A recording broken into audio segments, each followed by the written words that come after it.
finally to the second episode of this series, Make a Masterclass, where today I'll tell you how to get started as a fursuit maker from startup to taking on commissions. So without further ado, let's get into it.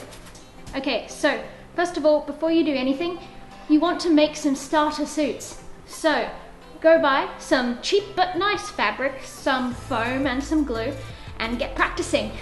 Make some basic characters like a plain color wool for a husky, then move on to things like felines, angel dragons. I'd say have at least 3 to 4 suits under your belt before starting to take commissions. If you don't want to keep these suits yourself, you can give them to your friends, or you can do $1 start auctions on Furbuy or the Dealer's Den. It will also give you an idea of what to price your suits at when you do open for commissions. Use tutorials to your advantage. The big makers you know today never had those when they started out, so use them to your advantage to get your foot up. Once you have some examples and experience under your belt, it's time to start taking commissions, right? Wrong. There are so many things you need to figure out before then. So now it's time to set up your business. First of all, decide on a name, and I suggest searching it up on Google before you decide on one so you can make sure nobody else has it. Once that's done, you need to sit down and have a long hard think about your prices. You should start your prices low and then work your way up. Rome wasn't built in a day, and you want to charge for the quality you can guarantee. So if you can't guarantee God tier quality, then don't charge God tier prices. If you can guarantee God tier quality, then charge God tier prices. My first full suits were at $500 and up, so you can get an idea of what kind of prices you can start out with. Next, you want to start out some basic social medias for your suit business. I suggest starting with Fur Affinity and Facebook, then working to places like Twitter, Instagram, and so on. Get a basic logo done up and you can commission an artist for this or draw it yourself. Pop that on your website or social medias and upload all of your previous examples to these sites. Make it look professional and make sure you spell check everything. Spend some time formatting everything so it looks lovely and professional. Next, you want to get up your website. Places like Weebly or Wix are great places to start, but learning some HTML coding will do you wonders.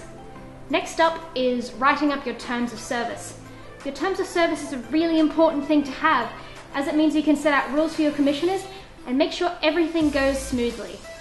I suggest looking at other makers' terms of service to get an idea of what to write, but as a general idea you want to cover the following things: pricing, changes in character, shipping costs, what you will and won't do, warranty, your policies on import tax, suits for minors, policy on cancellations, suit repairs, and anything else you're concerned about that might happen during the commissioning process. Once that's done, you need to make a way for people to contact you outside of your social medias, whether that be a business-specific email or an online form on your website, because you are almost ready to open for quotes. But how will you calculate these quotes? First of all, you should start with an estimate of how much your materials cost. So go on your websites and do a fake order of all the furs and then guesstimate about how much excess would be like for foam and glue and stuff. Then add how much you think is worth it for your time and effort you put into making a character. Taking into account things like horns and feathers, which will take a lot longer to make. Next, you need to set up and verify a PayPal account. When PayPal exceeds $1,000 in your PayPal balance, you will have it frozen until you can confirm your identity, which can take a week or so. If you call up PayPal, you can probably have it verified before that point to remove that limit. Best to get it out of the way before you start working to avoid any surprises. Also, it's worth noting that PayPal has started taking some time to release your funds to make sure you're not running off with people's money. This can be anywhere between 10 to 21 days. So take that into consideration when you're planning out your time. Now you're ready to open for quotes and commissions. Be sure to post that you're open on all of your social medias and share it onto furry groups on Facebook. Be patient and be persistent, and you'll eventually get a customer. I'd recommend taking on a maximum of 3 customers for your first go, but take their security deposits and to start ordering materials. To pick out your security deposits is usually pretty standard, like 30% in general, but if you wanted to, you could take 50% for heads, and then like maybe 40% for partials, and then 30% for full suits if you want. I just take 30, but that is up to you. I recommend ordering your materials from the same place. I get mine from fabric.com, but Mendel's and LA Fashion District are all great places to go.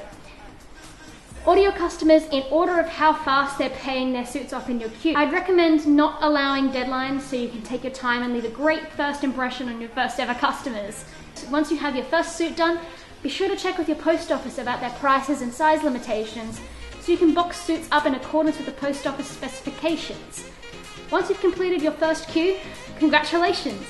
You can officially be considered a fursuit maker. But this video doesn't end here, oh no. Now you're a small business. So in most countries, you'll need to register your business with the government so they know you're not avoiding tax. Here in Australia, we have these things called ABNs, which are Australian business numbers, but it'll vary from country to country, and you need to find out what to do about your business. And once you've done that, you can now upgrade your PayPal to a business account.